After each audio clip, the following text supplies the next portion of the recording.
This episode of the Busted Wide Open podcast is brought to you by Blueberry. Blueberry offers the best media hosting, accurate listening stats, and their all-new PowerPress Deluxe sites. A no-setup WordPress website for your podcast with all the necessary links to share your show with the world built right in. If you currently produce a podcast and are looking for a better host, or if you're looking to start a new one from scratch, head over to orbitaljigsaw.com/BWO and sign up for the best media hosting and a PowerPress Deluxe site to get your first month absolutely free. That's orbitaljigsaw.com/BWO, or just use the promo code BWO at checkout for your first month absolutely free. And now, enjoy the show. Ladies and gentlemen, this is the only two-time PWG Battle of Los Angeles champion, King Ricochet, and you are listening to Busted Wide Open Podcast.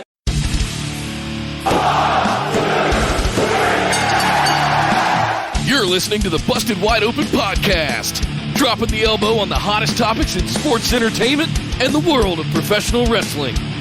With your hosts, Nick Howell and Sir Ian Dangerous. Coming to you from the Orbital Jigsaw Network Arena in sunny Southern California.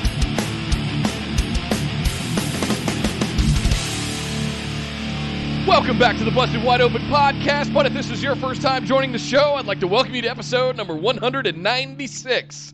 My name is Nick Howell. And officially ready to put a bounty on the head of that dirty snake, Randy Orton, I am Sir Ian Dangerous, and welcome to the Busted Wide Open Podcast. Hi. I'm okay, man. I'm okay. I'm totally not worked at all. I'm totally not. We have watched Monday Night Raw, and we need to talk about that, Nick, because what a show. It's a fallout show from the Royal Rumble, which happened this last weekend, and which was a hell of a show. Yes. So lots of fallout to fall out on our eye holes this week, Nick. So we have to talk about all of it.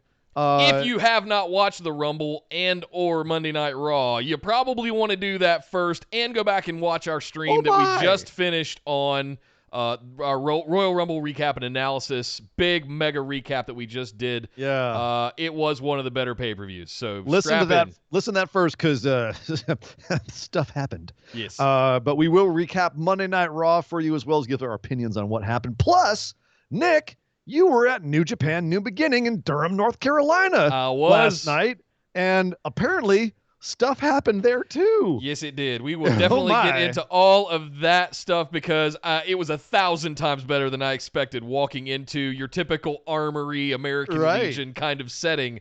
Holy smokes. Yes, was that stuff happened. Nick surprise. almost made out with Tanahashi. Like, it was a madhouse.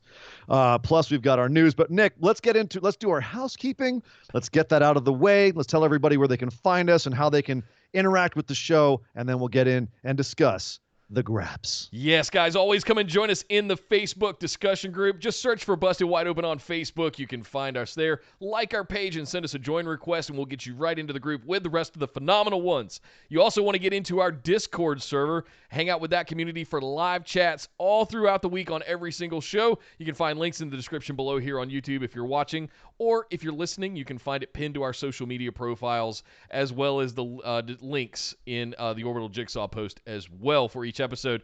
Also find us on Twitter and Instagram at BWO Podcast. Make sure you follow us over there. We're hoping to start using those things more in the 2020. But you can also follow us over right here on YouTube at youtube.com/BustedWideOpen, where we stream live every Tuesday night at 8 p.m. Eastern and every Saturday at 3 p.m. Eastern. youtube.com/BustedWideOpen. And guys, we're on that race to 1,000 subscribers. We're about to hit the halfway point. Really thank you for all of your support. And man, if you can help get us to 1,000, that's when all the cool little nerd knobs unlock, and we can really take advantage of the YouTube platform in the way that it was designed. So if you can help us get there, pass the word, spread your words to your family, friends, anybody that loves wrestling and the Graps, and just a good time in general. Sign up Grandma to our YouTube page. Yeah, if you've got 27 accounts, that's totally cool. Like me, that's fine. YouTube.com/BustedWideOpen, and jingle that little notification bell so that you can alert every time we go live, so you can jump right into the chat with the rest of the phenomenal ones. And look at all of you. You look amazing. We can see all of you in the chat. Thank you guys for joining us. It's fantastic to have you guys every single episode. Last but certainly not least, shout out to all of our patrons that participated in the fourth Patrons Pick'ems Challenge for the WWE Royal Rumble 2020 that went on Sunday. Congratulations to the new BWO Patron Pick'ems Champion. All right, calm down there, Triple H. Good Lord. Yeah, Chris White. Chris White, our fourth champion, our fourth lineal champion at the BWO Patrons Pick'em. So congratulations and welcome to the club. And yeah, we're looking forward to 3 months of your reign and then a defense at WrestleMania. Yes, and anybody else who wants to get in on that and challenge champ Chris White for that belt, well, it's not technically a belt, but it's an accolade. It's a title. You want to challenge for that? That's a title. Right, not a belt, it's a title. Yeah. It's a championship. It's a salutation. There you go. Yes. If you want a challenge for that, you got to be a patron because it's the only way you can participate with the Patrons Pick'em Challenge. Nick, how do they become a patron? You head over to patreon.com/BWO, and you have to be in it just that $5 tier. But, guys, the value tier is at the $10 tier because you get access to all of our bonus content as well as everything the $5 tier gets, like copies of show notes of every episode and the ability to ask listener questions to Sir Ian Dangerous and myself for our patron mailbag series that we do on Saturdays after the Saturday show. Sort of an AMA, Q&A, ask us anything kind of thing.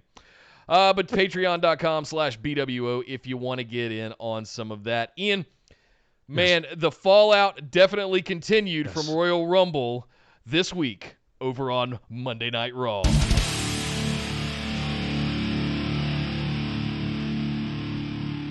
Monday Night Raw. We have a new announce team, Nick. We have a new announce team this week. That's right. Gone is Vic Joseph, replaced by two men, Tom Phillips and Byron Saxton. Yes. Are now with King. What did you think about this new lineup? Wait, they got rid of the wrong guy.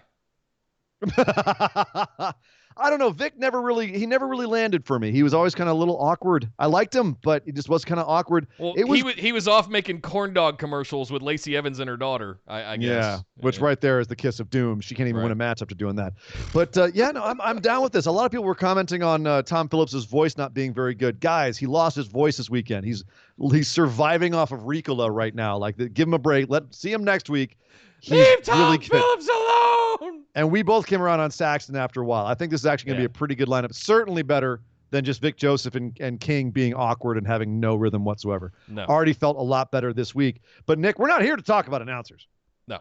Nick, we're here to talk because we got to talk about the last segment of this show. We have a new bald-headed bastard, by the way. Holy crap. Well, not quite bald-headed. Very, very, very close cropped little buzz cut there, but definitely a bastard. But, Nick, let's tell them this. If you guys have not watched, if you don't usually watch Raw, if you don't usually watch WWE TV, this is the week you want to go watch the last 16 minutes and 30 seconds of Raw, because that's how long the segment was. You just fast forward, whatever, Hulu, wherever you can find it, 16 minutes, 30 seconds from the end. That's when the rated R superstar Edge comes out again for on Monday Night Raw. Edge comes back out on Raw. Oh, my God, Nick, the feels.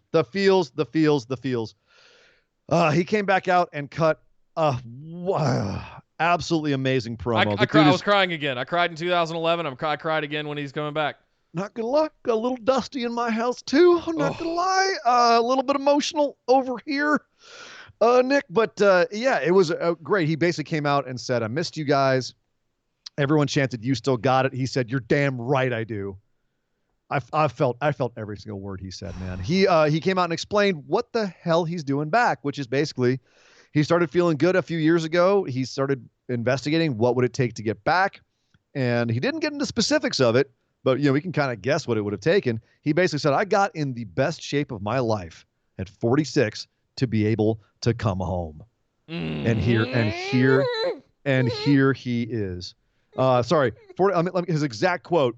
I got in the best shape of my life at 46 years old so I can get back in here and end my career on my terms. Oh, punched me right in the chest when he said that. He went on to say that he's got something that you can only prove that you have if you look someone in the eye, and that is that he's got grit. And as he said that, whose music should hit but Randall Kenneth Callenbach Orton. And out comes Mr. RKO himself, comes down the ring, gives Edge a big ol' warm, very real looking hug. and says, it's good to have you back, man. And Edge genuinely shaking with emotion, tears in his eyes.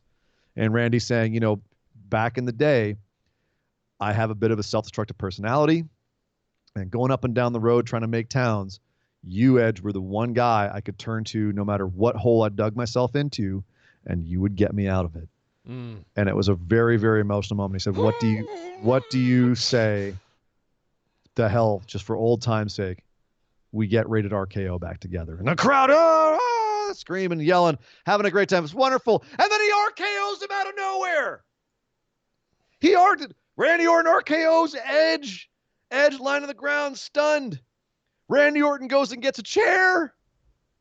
Hits Edge with the chair. Edge grabbing at his neck.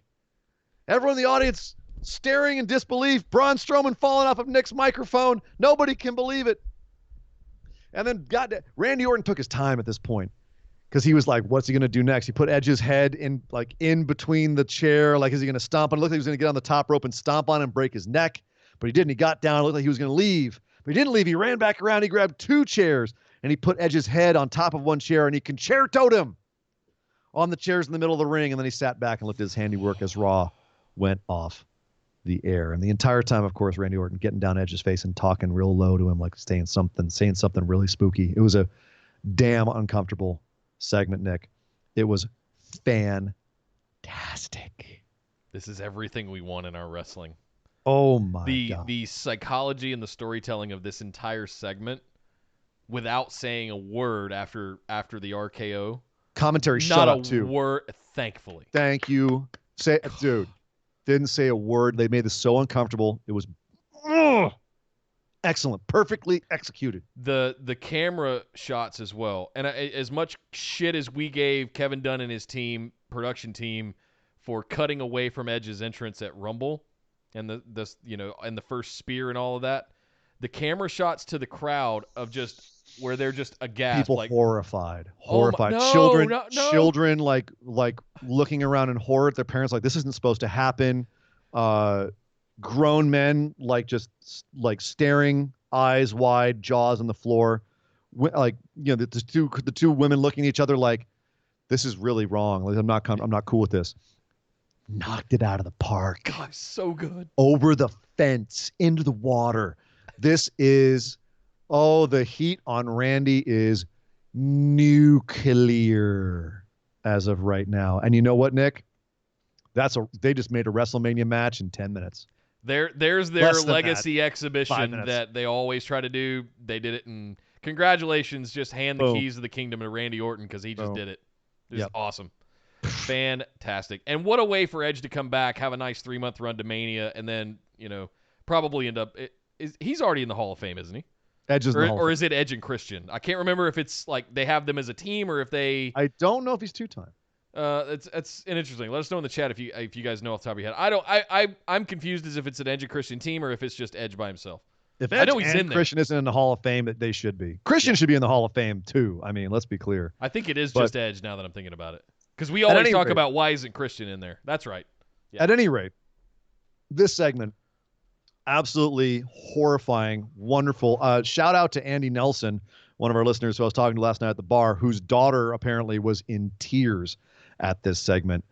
No, Emily, yes. no. Yeah, she's the strong one too. Well, sort of.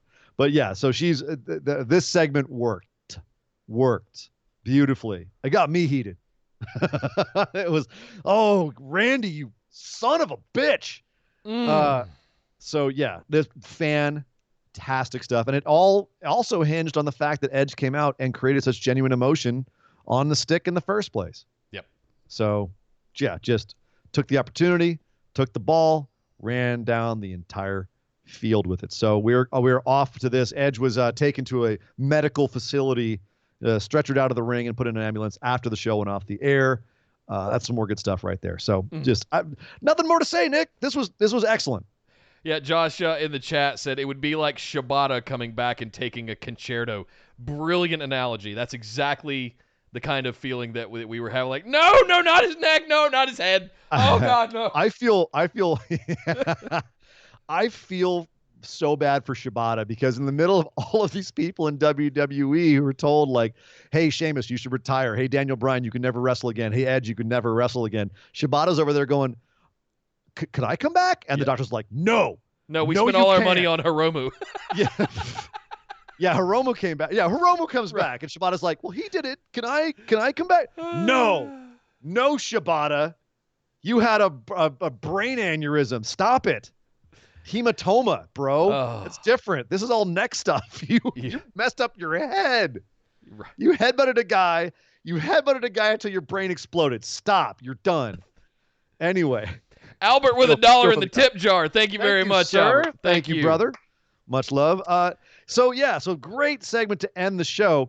But that wasn't all. This is a pretty good Raw. We also had our Royal Rumble winner come out to address the fact that he won the Royal Rumble, Drew McIntyre. You deserve it. Yeah. When's the last time you heard a "you deserve it" for a Royal Rumble winner? It's been a minute. Yeah, I don't know. It's been a minute since a Royal Rumble winner got like a ever, reception like this. Shinsuke, I think people loved it when he got it, but I don't remember a "you deserve it" chant. I remember them singing along with his song, but yeah, Drew McIntyre came out to adulation and talked very comfortably with the crowd, saying like, and very real. That's one of the things I think is his strength, is he's so comfortable. He's so amenable to the crowd. He connects really well, and saying, you know what, guys, I know you don't like waiting. So tell you what, you guys want to know who I'm challenging for WrestleMania? Cool. I challenge Brock Lesnar. Everyone blows up. So kind of, we expected this. We expected Drew versus Brock at this point, especially given how the Rumble went down. Okay, Nick, I mean, is it too early to say, okay, Drew Brock, does Drew get coronated at WrestleMania? Is he the man to kill the beast at WrestleMania? Has to. Does Brock get beaten at 2 WrestleManias in a row? That's the bigger question. Well, if you look at it in the meta, like in a bigger picture, you've just spent the last 3 years building up this beast to have all the records, to be the longest champ, to be a no-show absentee champ. He got beat at WrestleMania by taking 3 nut shots. Like Seth kicked he kicked his nuts into his throat. Okay, does he get beat straight up at WrestleMania? I guess is what I'm saying. 100%. He's got to, right? Like if you have after all this. If you have Drew lose to Brock at WrestleMania, oh my God, they'll burn down the stadium. We said that about Roman and Brock, but like people are actually behind Drew. Oh my God. So then Drew said, well, come on, let's have a match. I'll take on anybody in the back. Out come Gallows and Anderson, and they say, well, we'll fight you, Drew. And Drew says, cool, I'll fight both of you. What the heck, right, guys? Let's all have a fun little match. The audience is like, oh, cool, all right, cool. And then Drew McIntyre murders the OC single-handedly. At this point, given where Drew McIntyre is, that was a little bit like lol, Drew wins, wasn't it? Were you mad at that, Nick? Because OC are your boys. They are, but I mean, Drew. Listen, the only way I'm not mad at this, bastard. Before I say this, shout out to Brad Shepard with the $5 in the tip jar. You guys are showing up tonight. Thank you for all the love. I really appreciate it. You guys rock, man. Oh, dude. Here's what I'll say. The way that this was played is what made it. Drew McIntyre issues an open challenge. I feel like kicking somebody's head off. Who wants some? Who wants to come get their head kicked off? And, of course, out comes Stompin' Ascension. I mean, the Luke, Carl Anderson and Luke Gallows. And come out and just start going, I'm not scared of you. Let's have a Claymore party. Yeah, right. And then Luke Gallows says, no, I want to fight Drew McIntyre. And Drew just says, well, why not both? And we have a match, and he just I'll take on both of you. Yeah. And just fantastic. But, I mean, just turn the babyface dial up to 11 on Drew McIntyre. We saw it in NXT, and it's brilliant. Let the man go. Let go of the reins. Trust him. He's got it. And let's be clear. Like, it's tough to watch with Roman Reigns. It's tough to watch in general. But the way that they've gotten, like, where they've gotten Brock to, you've got to have Drew squashing upper mid-carders. Or not mid-carders, like the OC, like mid-card tag teams. You've got to have him squash, dude. Hey, they're the best tag team in the world. Thank you, Nick. He has to look godlike to be able to get in there and toe-to-toe Brock Lesnar. And they've done a good job of keeping him away from Brock for all this time. Like, if you think about it. So they have to now make him look like an absolute monster to pay off how strong Brock is. So him squashing guys like the OC, you got to think about what they're trying to make Drew look like. The OC's still going to go be competitive somewhere else. But this actually made sense to me. As it does with Roman, it's just more kind of like we rolled our eyes because we weren't into it. We're into it with Drew. We're behind Drew. And that's just, fickle fandom. So, however, that was not all. Oh, God, Brock out of nowhere. Brock out of nowhere. He's tossing out Gallows and Anderson after the match. And Brock out of nowhere gives him an F5, throws his shirt down on him. And, it's official. It's on, boys. Our 3 months to WrestleMania. Can they keep this up? I think they've got some people for Drew to handle between now and then. They set up some other stuff for him to do. But, yeah, I'm very much looking forward to this match. So one thing they've changed recently about Drew McIntyre that I wanted to ask you about, and it's very much like something they do for a lot of their superstars. A lot of the superstars have call-outs before their finishers, right? You got the tuning up the band for the sweet chin music, the double fingers for the Stone Cold Stunner. Get these hands. They get these hands, right? There's always something to warm up for the finisher. Seth's now doing the warming up the band for the stomp. Very few come out of nowhere. You know what I mean? Yeah. So now Drew, instead of his Claymore coming out of nowhere, he has this countdown. 3, 2, 1, boom, Claymore. Is that goofy to you, or do you think that it kind of cool and it works? I mean, I don't think has anybody kicked out of the Claymore yet. I think it's still one of the most protected moves. It's pretty protected. So, I mean, it's going to be one of those things where maybe Brock kicks out of one. Save that. Keep that. And make it a bigger moment when he does at WrestleMania. So I don't mind the 3-2-1 thing. It's crowd participation. It's not for us. It's for people at the events. And honestly, if I was at the event, it'd be pretty cool. It gives them something to pop about and cheer for and crowd participation and stuff. I don't mind it at all. I love stuff like that. You want to know what it reminds me of, actually? Yeah. Is the first time I saw him do it, or whatever it was, a couple of weeks ago, I was kind of like, But it reminds me of what I thought about Burn It Down the first time I heard it, where I was kind of like, oh, come on. It's a little on the nose. I'll be damned if Burn It Down wasn't fun as hell to scream at the top of your lungs after about a month or two. Yep. Can you imagine now at WrestleMania, Brock's woozy, Drew gets into the corner and is slowly can barely raise his arm. 3, 2, 1. Boom. It can be dramatic. It can be something that the audience gets behind. It's going to be something that I think is going to pay off in the long term, especially as people get more and more used to it being a thing. You get a whole crowd screaming at the same time. I think ultimately, once we get used to it, it's a smart move. As I said, they do it with a lot of the finishers. They want to be a crowd-pleasing moment. So it's easy also. Here's the other thing. Every time there's a pinning predicament, you got the crowd counting 1, 2, right, 3, 2, and they're all in it on every single pin ever. This is like the reverse of that. It's clever. It's really clever if you think about it, to give them something else to do that's simple and that you can time really easily with the audience. Really smart. I think I agree. It's going to pay off huge very, very soon. And that moment you just described at Mania, wouldn't doubt that we're going to have something along those lines. Yeah, I hope. I like to think so. Yes. So in other news, in other feuds on the old Raw, Kevin Owens and Samoa Joe had a match with Buddy Murphy and Seth Rollins for the tag team titles. Did not go as they planned or as anybody planned recently, really, because Joe got legit injured partway through the match. He was supposed to do a dive outside and hit Buddy Murphy, which he did. He just hit him a little bit too hard, gave himself a concussion, and had to be told to leave ringside. Yikes. Joe, unable to stop being injured. Hopefully he's got to go through concussion protocol. Hopefully it won't be too long. He's out. Hopefully he should still be able to do something with this feud. But Kevin Owens then in a handicap match and ultimately falls victim to Seth and Buddy Murphy teaming up on him. Right. So one thing I liked about this was the setup. Seth out with Buddy Murphy proselytizing in the ring again.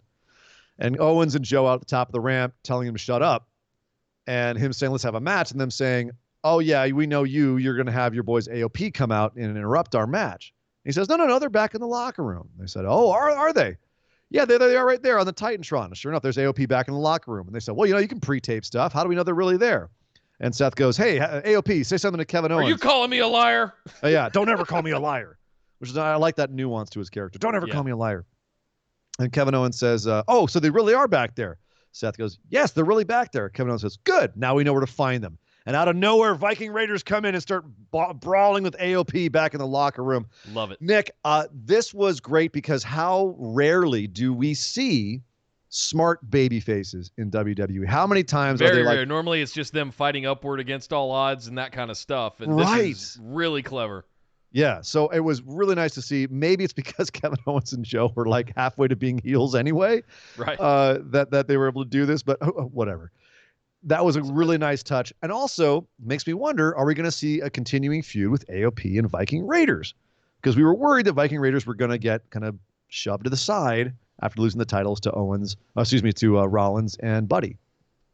So it should have been AOP that got the titles and not Rollins and Buddy. But I'm starting to come around and understand why they did that, because I think this is ultimately going to look, the tag titles are going to end up on either AOP or Viking Raiders going into Mania at some point, and that's going to be our Raw tag team match. I think is those two. Yeah, I think it's going to switch over. Somebody's going to pick it up somewhere. AOP is going to end up with it, and then we're going to have look. This is great program starting off as we head to Mania, and they've built it right. We've got smart guys involved. Let it happen. Given the pedigree of Seth Rollins, pardon the pun, I think he's holding the titles all the way to Mania. I think it might be Kevin Owens and Joe for the titles at Mania. No. Yeah. No. That's all their big guys. You want to have all your big guys in big matches for titles at WrestleMania. That's the way of it. And those are all your big guys right there. That's 4 superstars. Well, 3.5 if you include Buddy Murphy. But like that's a program that you could see. I could see at WrestleMania. Unless the U.S. title gets involved somehow, and I don't know what they're going to do with that by Mania. That's more the wild card, I think, at this point. So, that's kind of where I'm at with this. I'm very curious to see where this goes. It's going to depend on how okay Joe is. If this was just a little like knocked him silly, or if he's like out for a month or two. So it will matter a lot based on that, and if they want to stick with the plan, or if they can, work out some other stuff to have going on the side while Joe's getting well. Let's see if he shows back up on commentary next week. Bye, Saxton. Joe's back. Right. I mean, I wouldn't be too mad at that. Keep Saxton, get rid of Jerry. Just saying. Jesus. We know you listen, guys. It's just, King ain't going nowhere. I hate to say it. Aleister Black, who was rumored to be one of the men in contention to win the Rumble and face Brock Lesnar at WrestleMania, but obviously that didn't happen. He's back to facing enhancement talent on Raw. He defeated Kenneth Johnson with the black mass on Raw. All right. And afterwards, called out the locker room. Says he's coming for the Raw locker room. He's sick of waiting. About time. Who is there for Aleister Black to go after now? And who will they put him with? Who should they put him with, I should say? Like, who is there? I want him to get involved. I feel like there's too much focus on the luchador thing right now around the U.S. title with Andrade, and I don't dislike it. Don't get me wrong. What are you talking about? We wanted to have the whole. No, we want that, but I feel like there's a spot for Aleister to get mixed in with that as well. So I want to see what happens or develops with Braun and Shinsuke around the Intercontinental, but I think Aleister could end up going that way as well at some point, probably beyond Mania. But I feel like there's something for him to do. Didn't he had a beef with somebody? I'm trying to remember last year after he debuted and he and Ricochet split up. I feel like there was something with him and Ray or something with him and Andrade. Cesaro. Was it Cesaro? Okay. Yeah. I would love to see Aleister Black feud, Andrade again from it, call back to the NXT fights that they would have for that. Oh, man. I would love to see that. Well, you know as well as I do why we're not going to see Andrade for 30 days, so we'll see if they're able to do that.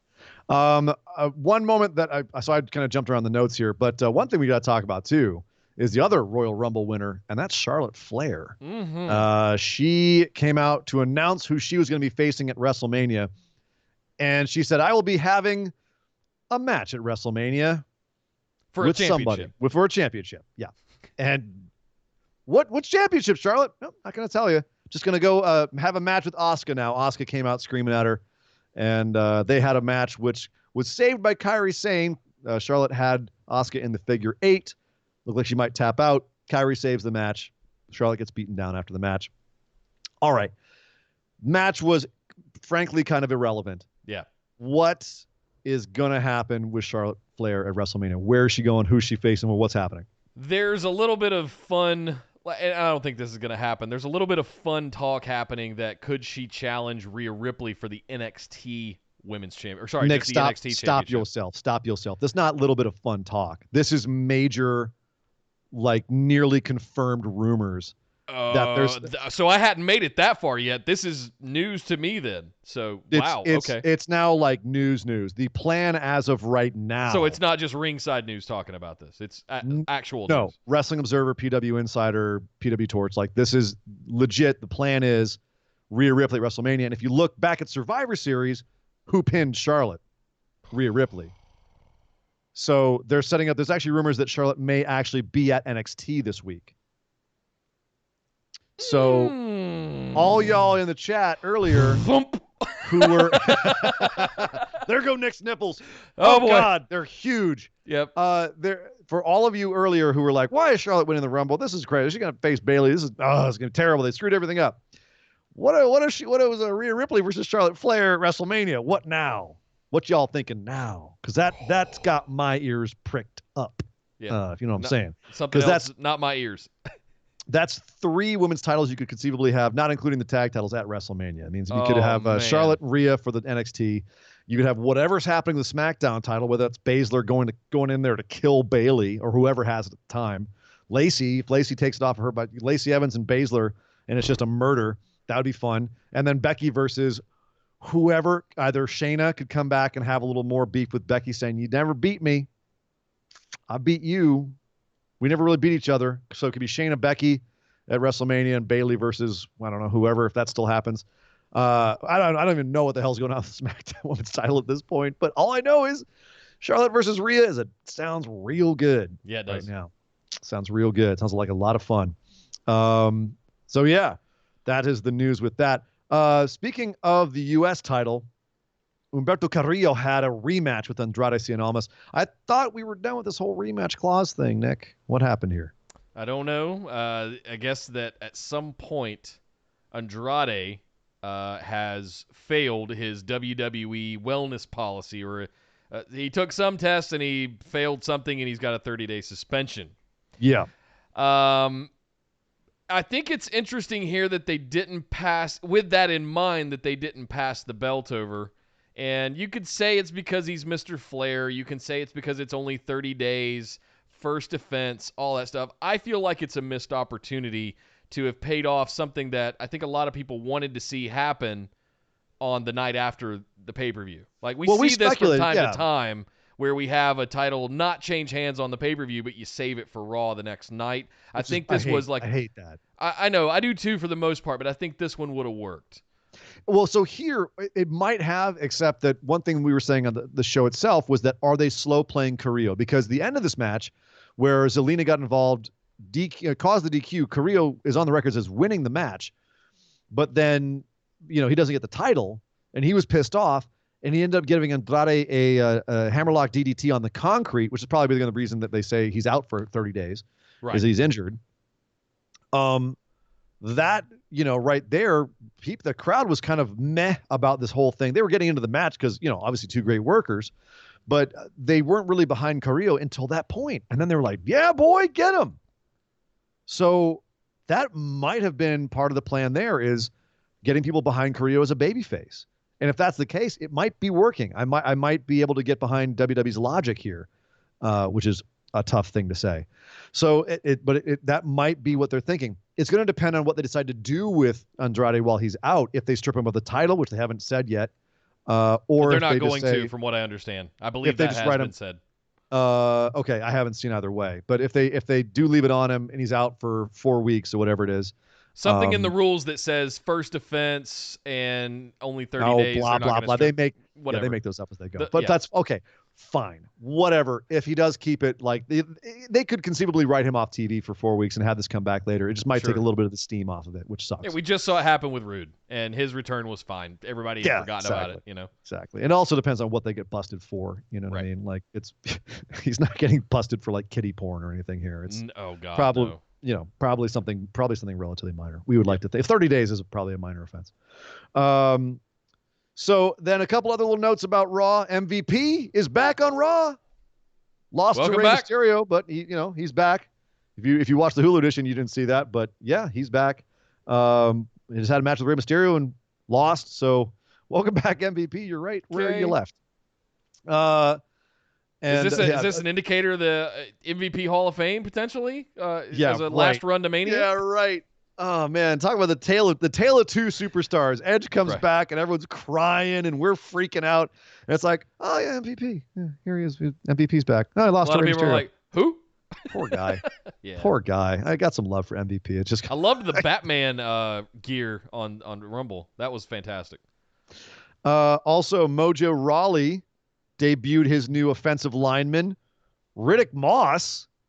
Riddick Moss he was halfway out the door.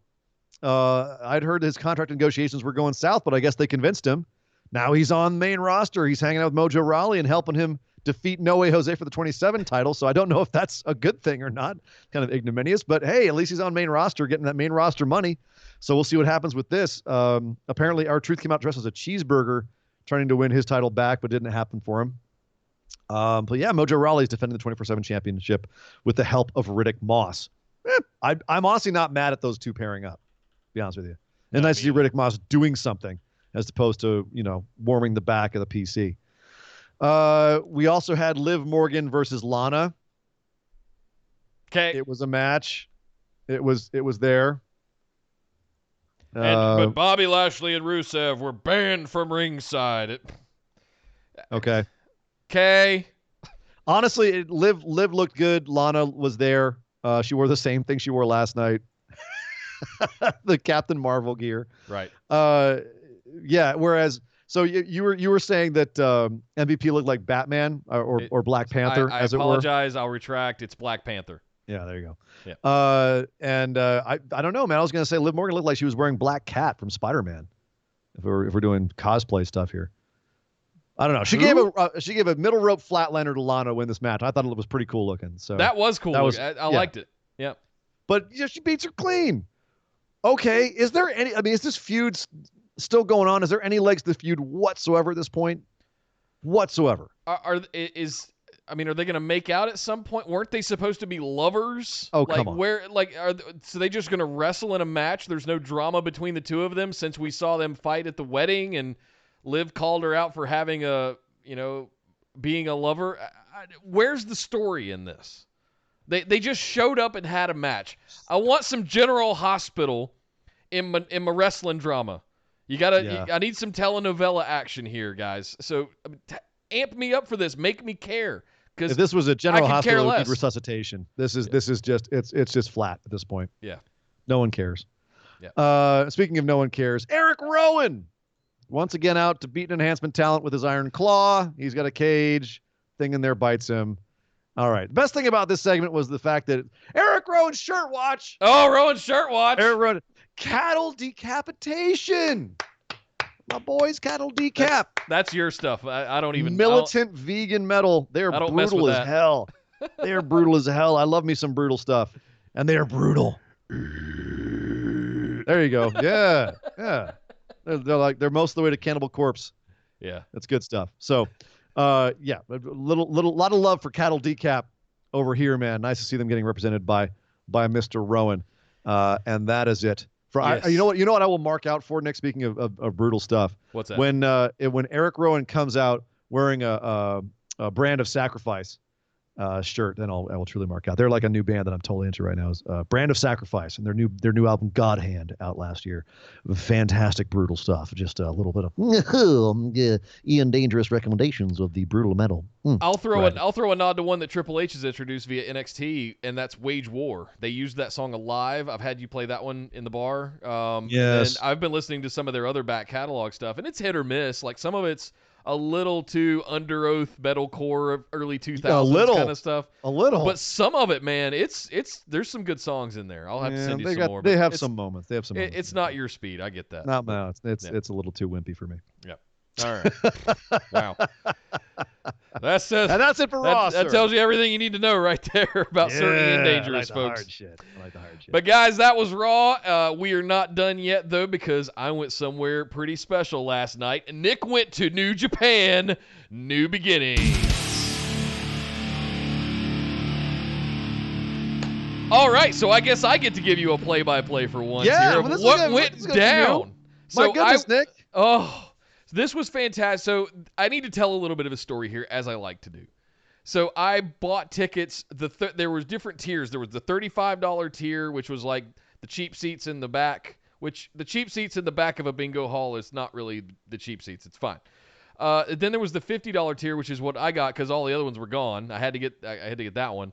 And I went there knowing what the Durham Armory was. I've been there before. It's basically a high school gymnasium. And if you can sort of put this in perspective, it's just without the pull-out bleachers like you're used to seeing. So I got there, and I was on the way there, and I was texting Ian. I was like, catering bailed, and it's pissing down rain. Let's see how many people actually show up to a New Japan show in the middle of Durham, North Carolina, which is not, it can be a little tricky to get to and find parking because it's a really small town. I don't know that it's actually a city. It's a town.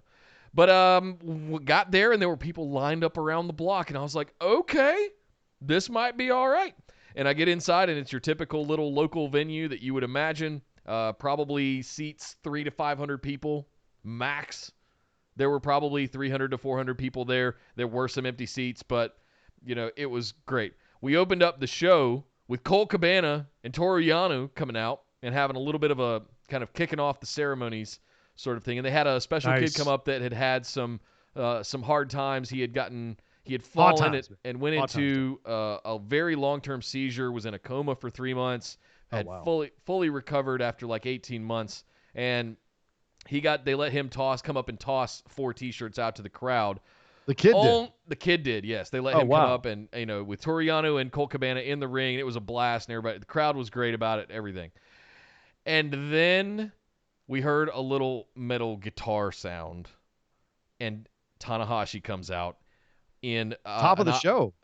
Before the show even started, before the first match, yes. Oh, wow. And comes out and hands the kid. He's like, look, glad to hear you recovered. Here's a present from us at New Japan Pro Wrestling, and unfurls a T-shirt, white T-shirt that has been signed by the entire New Japan roster, basically. Like, there were signatures all over the front and back in the sleeves of that T-shirt.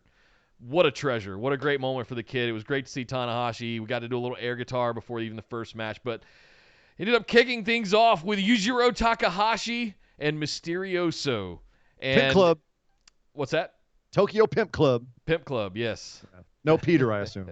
Peter was not there, no, unfortunately. I would have sent you pictures, Surrey and Dangerous. I know No, don't do that. Don't get me in trouble. Come on. Okay. Well, I would not have sent you pictures at all.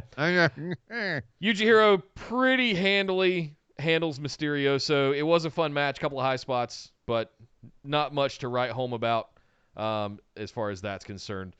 Next up was a pretty special moment for me. I was not aware that this one was going to be on this tour stop. I told you the entire list of matches you were getting. I don't pay attention to everything you tell me. You son of a bitch. I got to see Yuji Nagata wrestle. Yeah. And Satoshi Kojima, right? And Kojima, yep. Bread Club. Yep. Bread Club for life. And they got to have a tag match with TJP, who is assuming his Paulie D look more and more every day. And Alex Coughlin. Fantastic to see these guys. And you know what? Nagata and Kojima were in there bumping, just like anybody else. I heard that Nagata tweeted out today he busted his neck in this match, like he injured his neck. They were taking bumps. Absolutely, they were not pulling any punches. They were doing trades in the middle with TJP and Coughlin. It was fantastic. Awesome.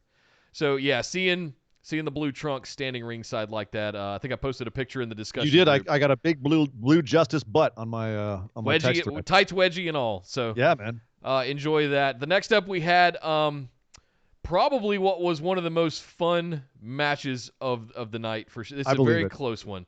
Rocky Romero, Colt Cabana, and Toru Yano came out. And they had a match against Alex Zane, up-and-comer, right? Yeah. With Rock and Roll Express. What? Yeah. I got to see Nagata and Kojima and Rock and Roll Express wrestle. You know who guys. Rock and Roll Express are now, right? Yeah, I do. Midnight Express, a little fuzzy. Rock and Roll Express, intimately familiar with Rock and Roll Express. You've had their sweat flung on you at this point. Oh, yeah. So you talk about a good time. And all comedy match stuff aside, you had all of your tropes. You had Toru Yano pulling the ring covers off. Of course. You had Colt Cabana and Yano doing that. No, I go. No, I go. No, I go. No, I go. No, I go. No, I. And they did it for 27 minutes. Back and forth. And Rocky was. This was before the match. And Rocky was like, I go! And just stops him in the middle. Brilliant. This was so much fun. The crowd was into it. They were all chanting, I go. This was so much fun. Ultimately, of course, they get the win over the Legends. It was a good time. Who pinned who? I don't remember. What kind of reporter are you? I feel like it was Rocky Romero. I think he. Don't let me look this up online, man. Yeah, it's that. Listen, that's not the big news. It was a blast, right? Next up, we had Clark Connors coming out from LA Dojo, basically getting murdered by Jeff Cobb. Not much to write home about there. Jeff Cobb is still a giant meatball. Yep. And looks fantastic and can do standing moonsault. And he did a standing moonsault right there in front of us. And it was, by God, it was glorious. How do you smell?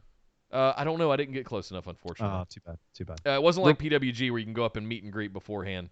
You could pay to do that, but it was Satoshi and Cobb, I think, were the two talents, the only ones that were doing meet and greets. But I've heard Jeff Cobb smells lovely. Yes. Yes. Next up, like the previous... I know from personal experience he smells lovely, but I'm just saying, like, in general. Don't listen to Michael Elgin. He's a liar. Right. Next up, I almost called the police because I witnessed a murder. Ren Narita came out. Yeah. Then Lance Archer came out. So first time seeing Lance Archer live. First time seeing Lance Archer personally, and I saw your seats, and you were in pretty good seats. So you were probably at most 10 feet away from Lance Archer. Less. Yeah. Less. At most, when he came like death marching right by, and he has picked up the helm from Minoru Suzuki of beating up Young Lions and swiftly elbowed every single Young Lion that he walked past as they were outside. Just completely leveled, did a full lap around the ring, leveling all of them, beating them all up. He's grabbing a big chair, man. He is no bullshit massive. That dude he's Braun Strowman big. I'm not kidding. He's 6'8", easy. He's 280 to 300 easy. I don't even know what his actual weight is. He's a giant human being. Holy smokes, and he's poor massive. little Ren Narita. I mean, and you've got tiny little Ren Narita, and they're trying to like do slaps on his chest, and he's just no-selling all of it. And just absolutely beating the dog shit out of Ren Narita. To the point that I even, instead of Lance Archer, I took a picture of Ren Narita being helped, carried away by the Young Lions with the water bag on his head. Listen, Lance Archer might be he's the surprise of 2019, I think, out of New Japan, and he's continuing to just elevate. And one of them for sure. Just absolutely kills it as a just bastard heel that just pisses off the crowd, gives everybody the finger, doesn't care, spits water on at them, all of it, right? So he got in trouble for spitting water in the crowd in Japan, so I don't think he does it anymore. But he still spits because he tries to not hit the crowd anymore. Yeah. So seeing Lance Archer was really cool, and in between, well, we'll save the best for last. Yeah. Oh no, it's we got to save the big story at the end of the show. Yeah. Something happened in between this that the roof came off the place. Oh yeah. But we'll talk about the main event. The main event was Jado coming out first for Bullet Club, and we were like, oh. And then Chase Owens, the heater, master heater. Yep. And then Chase Owens came out, and basically nobody cared. And then the Gorillas of Destiny came out, and everybody just blew up. Everybody. Tama is interacting with the crowd, spitting at people. How great is their theme song live? You couldn't hear it because the roar of the crowd was so loud. Oh, nice. Right? And they were playing it over like the house PA, and they had like a 46-inch TV as a Tron. Gotcha. Luckily, I was within eye shot of it. I forgot you were in Durham. Sorry. Yeah, right. It's the curtain with the metal poles and right. So it's good stuff, and you appreciate it for what it is, right? Mm-hmm. So Tama Tonga and Tangaloa come out. Tama is just working the crowd, and he made eye contact with me one time, and I said, "Oh, say something to me, please. Say something to me, please." I was gonna go. What are you gonna do? Get in here! What are you gonna do? I was gonna yell at him, verbally abuse him, Tama, challenge him. Say something. Right. Say something. Yeah. Come on, give me a break. Anyway, they come out, get in the ring. Next up, David Finlay and Juice Robinson. I should also say Yoshihashi first. He came out first. And everybody was kind of like, as he should. Yeah, Yoshihashi, yeah. Next up, we got Finn Juice, the current IWGP Tag Team Champions. Juice Robinson and David Finlay came out to a huge ovation. Juice Robinson looking like the long-lost, what was the 70s band, the YMCA, the Village People. Long-lost Village People guy, right? Surprisingly big, that guy. Really surprisingly big. Surprisingly big, as you guys might have seen in the picture that I posted in the group. And, of course, Tanahashi came out to complete the foursome to have a 4-on-4 match with Bullet Club, basically. Fantastic. This was as well worked as you would expect it to be with these 8 guys. It was fantastic. Even Jado got his shots in. There was a moment where they were counting out the Gorillas. I think it was Tama that was out. And Jado goes over and yanks the microphone away from the timekeeper to keep him from counting. Because they still do the 5 minutes past, 5 minutes past. They still do that, and they're counting along with the ref into the microphone so that the crowd can hear it, right? So he goes over and yanks the mic away. They stop counting. Just typical Bullet Club OGBC stuff, right? Great. Good stuff. Had an absolute blast with this. Again, I think it was Juice that got the pin here. I'm not 100% sure. Nick, damn it. Why are we sending you to shows if you're not going to get us the scoops on this stuff? Because it doesn't matter. Of course the faces won. Of course these guys all won. It was fantastic. And then apparently you were saying to me that Tanahashi and Juice just did like the rounds forever afterwards. So they had Tanahashi's music playing. I was going to try and get some bumpers because Finlay, Juice, Tana totally. Were all hanging out, working the crowd. There was also a very large bus full of, the best I can just, there was a special needs home that had come to the show. Totally. Yeah. And just bless them for spending so much time with those guys and girls and taking pictures with Tanahashi and Juice Robinson, especially. David did as well, to his credit. They literally went around the entire but not rail. Yoshihashi. Yosihashi's in the back. Of course, nobody else really. Oh, my God. Juice Robinson and Hiroshi Tanahashi, at least 30 minutes spent walking person to person, taking selfies. Yeah. And I was fortunate enough to get one with each of them as well. Really fun one with Juice, where we both went. I just went, Muppet face. He went. And that was the picture, right? Luckily, I grabbed it. And then Tanahashi came over, and he was getting closer, and then he went to the other side of the rail, and I went, oh, no! And I want to miss him because he's going to go in the curtain. And then he just walked straight over to me, and I was just like, you are so beautiful. Oh my God! I just camera. It's like a ray of sunshine. And I took the picture, and I'm so mesmerized by this. I go, it's arigato, and I turned away and I looked around and I look at the picture and it's blurred, and I went, oh no! But luckily, it's that live picture that you can do with your phone, so you can go and like edit, find where the still frame is. Smart. So I got the. Oh God. Oh. I love the guys. If you haven't seen the picture that Nick has, he posted it in the group. It's the thing I love about it most, and I have just, an ocean of respect for Tanahashi and admiration. But like, there's a little thing about it that showed me a lot about the man, and that is that it's the most genuine damn smile on his face.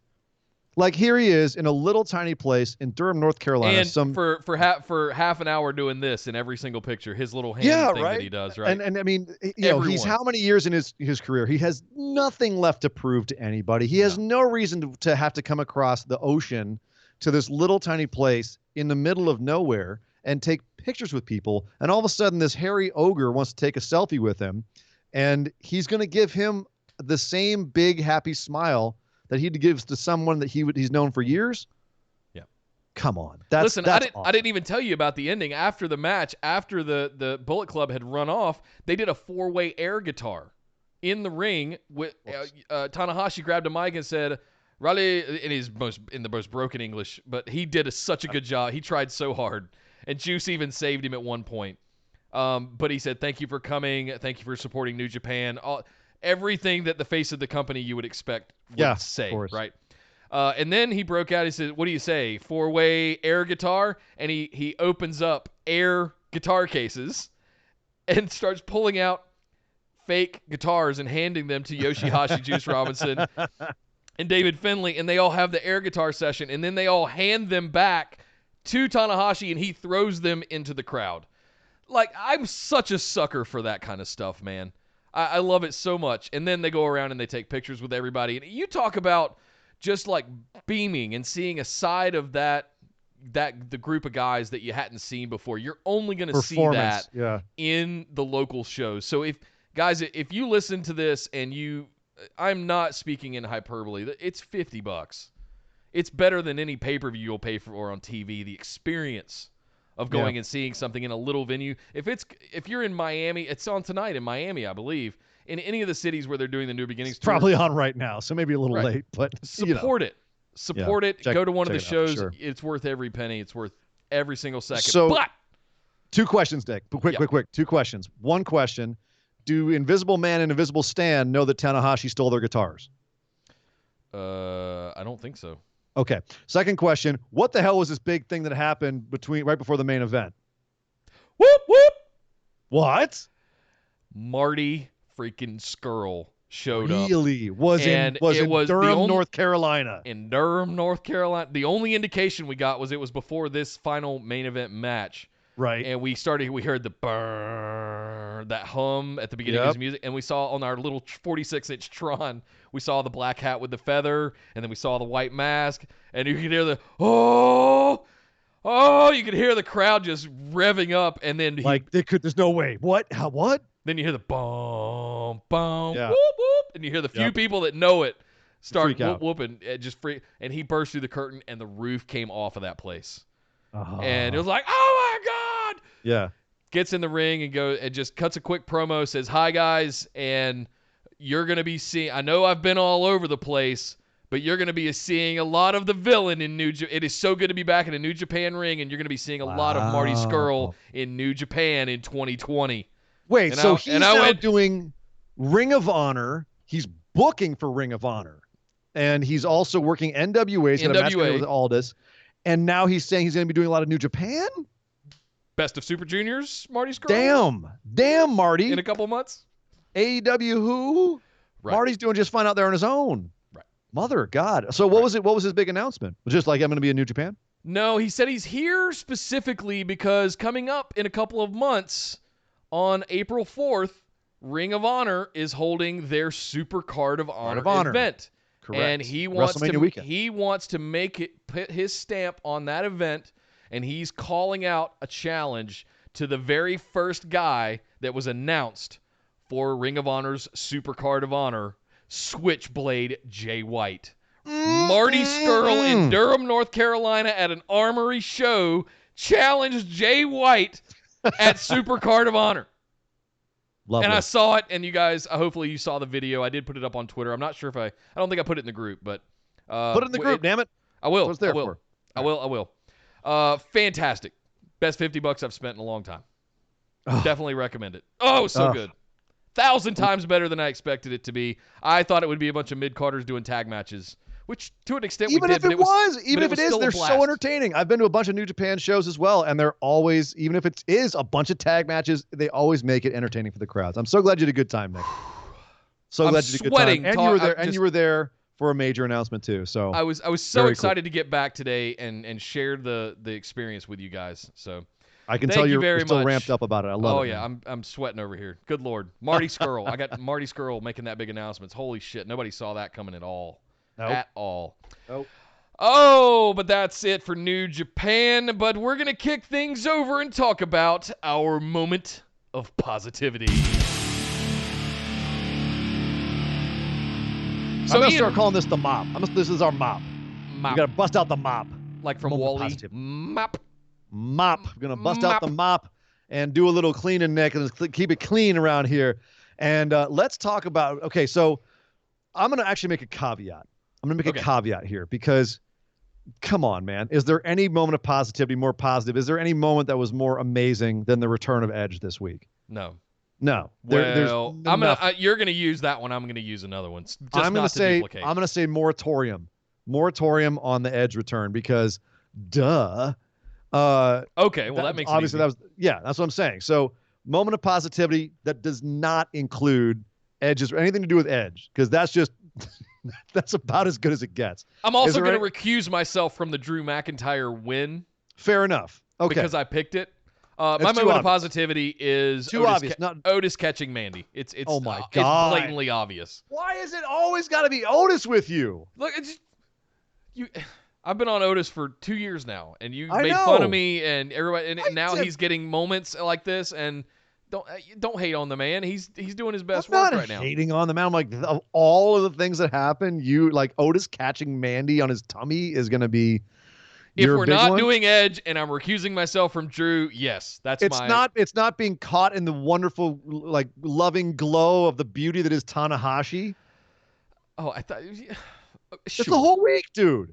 Okay, I didn't think about to include that, but yes, of course, that was a big moment of positivity. There were so many moments in the last 48 hours that I don't know what to do with myself. I mean, guys, let's be clear to all our listeners out there. Like, this.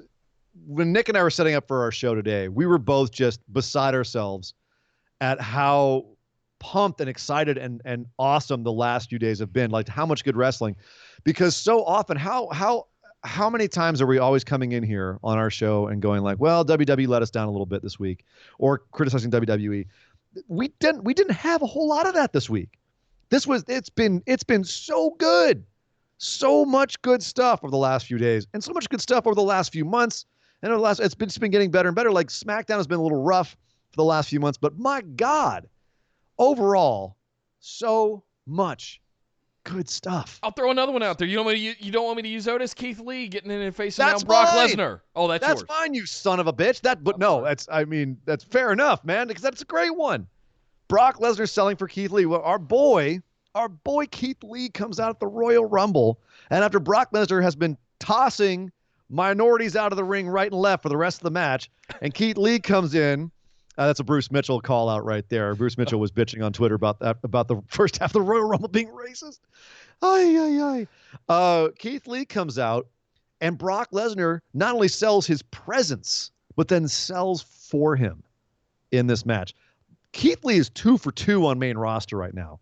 And he got protected in the dump out too. He's tussling with Braun Strowman. Yeah. He didn't go out like a punk. He went out fighting with one of the biggest, strongest dudes on the main roster. He's a made man. Yep. You're damn right. That was a moment of positivity. There's a great video that somebody posted in the group of Keith Lee's rise over the last being in Survivor Series and all of that stuff, and interviewing Mia Yim. Who did you guys know they're dating? By the way, they're a couple. They're a thing. Oh, what? Anyway, Keith tells the story of him coming up, being homeless, sleeping in cars, all of that kind of stuff. And I even called back, like, we went to the PWG event. One of the distinct memories that I have is I thought it was weird. He had his name on his trunks in like those mailbox stickers that on the back. You think about stuff like that and you're just like, wow. A lot of these guys, 3 man. 3 years. Yeah. Like 3 years. Look at what 3 years can do. It's pretty special what we're seeing happen with Keith Lee right now. And, that's what you guys – we make a big deal out of Keith Lee a lot because that's our SoCal boy. But at the same time, it's who is it's this personal mother? And it's special. Yeah. Exactly. Yeah. Come on. That's going to be iconic. Anoint him right there. Between Survivor Series and War Games and now you've got him in the Royal Rumble facing down Brock Lesnar. Stop. Good Lord. Made man. Love Absolutely. It. That's what I'm so positive about with it. And I was like, just seeing the love they're giving him booking wise in the main roster. I was bummed out about it, what they did to my boy Matt Riddle, but Nick, we'll get to that. Yes. Well, guys, oh no, wait. Yeah. We're just about done, but not quite yet, because we've got just enough time for our other news lightning round. Beep, beep, beep, beep, beep, beep, beep. Yes, sir. It's a short one today. Not a whole lot of news. We pretty much covered everything already.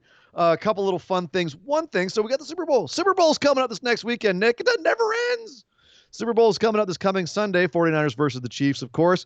But you want to know who's Pentagon's Jr. is voting for? The 49ers tight ends George Kittle is a huge wrestling fan.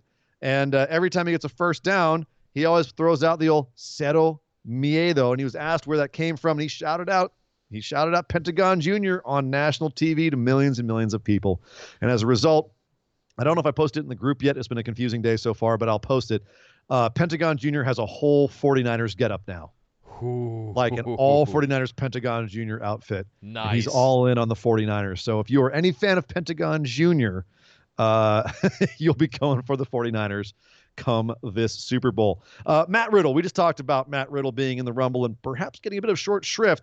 It's a bit of a debate going on right now. What exactly happened? We do know that there was some sort of face-off between Matt Riddle and Brock Lesnar backstage at the Royal Rumble. Matt Riddle has been calling out Brock Lesnar for a long time, saying he's the guy to take him down.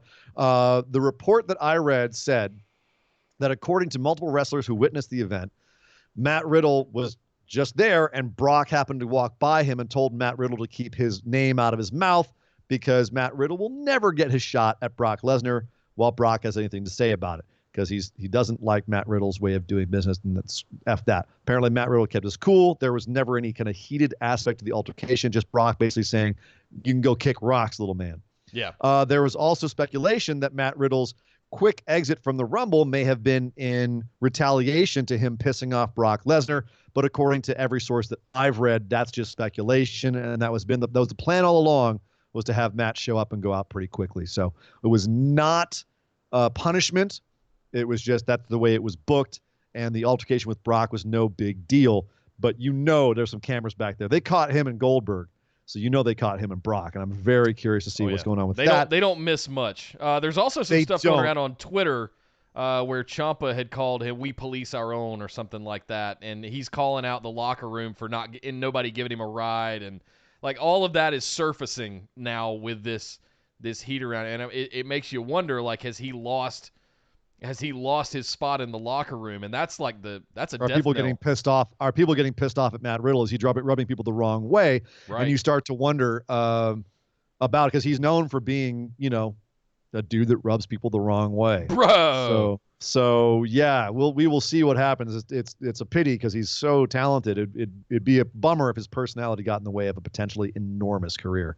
Mm-hmm. Speaking of getting in the way of an enormous career, AJ Styles, as we said, separated his shoulder in the Royal Rumble match. No prognosis yet as to how bad it is. So we're not sure. He may miss WrestleMania if it's bad. So keep your fingers crossed for AJ Styles. He is still out with an injury, waiting to hear on how bad it is. He's probably getting checked out today. And so we'll hear within the next little bit. We'll know by our next show for sure what we're seeing with him. Speaking of injuries, someone who is back from injury, Edge. He came back to the Royal Rumble. They completely botched his entrance with the camera cuts. Luckily, they've already announced they're going to be recutting it for VOD and network. So going forward, you ever come back and watch the Rumble, it'll look the way it should have looked. Yep. They'll be cutting to the right camera shots of the crowd.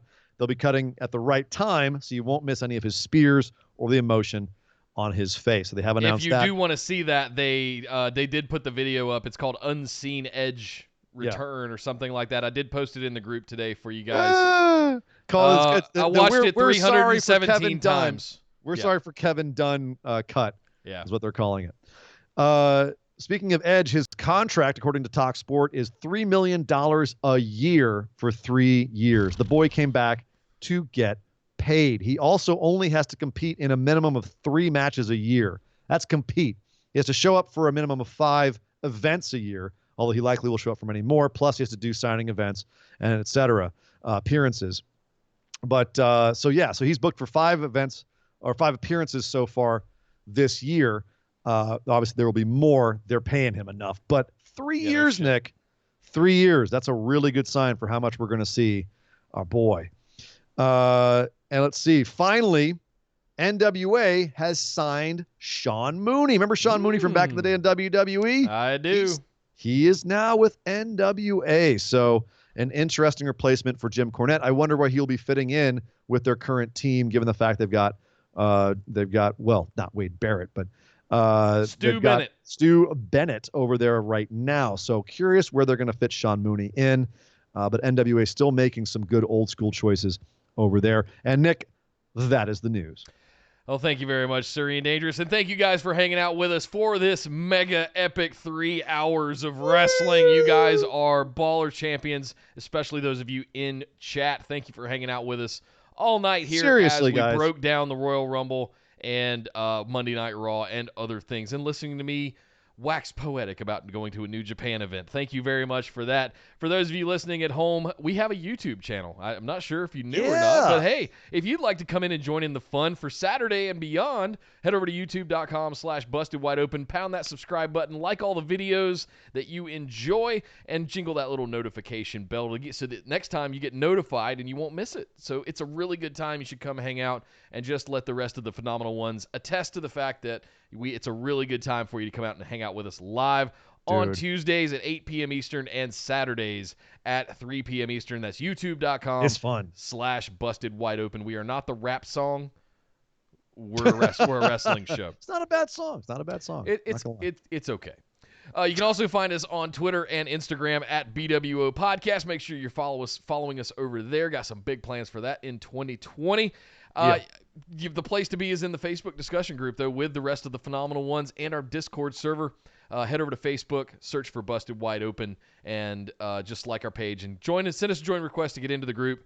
And like all of the memes and the news stories and the fun chats, good stuff. All kinds of good stuff over 24-hour moratorium on spoilers. No spoilers 24 hours after show. But aside from that, to solve that, you can head over to our Discord server, which if you're watching here on YouTube, it's down in the description below. You can get right in.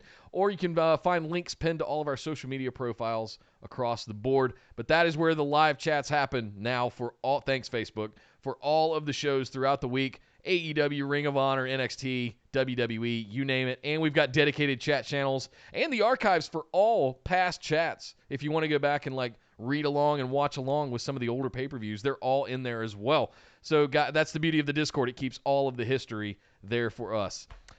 I think that is everything that we've got to go. Oh, I'm certainly last but certainly not least, our patrons. Patrons, you guys rock. Thank you guys so much for supporting us. You're the fuel that rocks this machine. We hope you guys enjoyed the pick'ems. Those of you that participated, those of you that didn't, you can be ready for WrestleMania to go challenge the new BWO Patrons Pick'ems champion, Chris White. Congratulations. Enjoy your title reign, sir. And we will see you at Mania. But until then, enjoy your reign. Enjoy your swag. All kinds of good stuff. Be sure you show that off in the group as well so that everybody gets a chance to see all of the awesome stuff that you get when you become champion.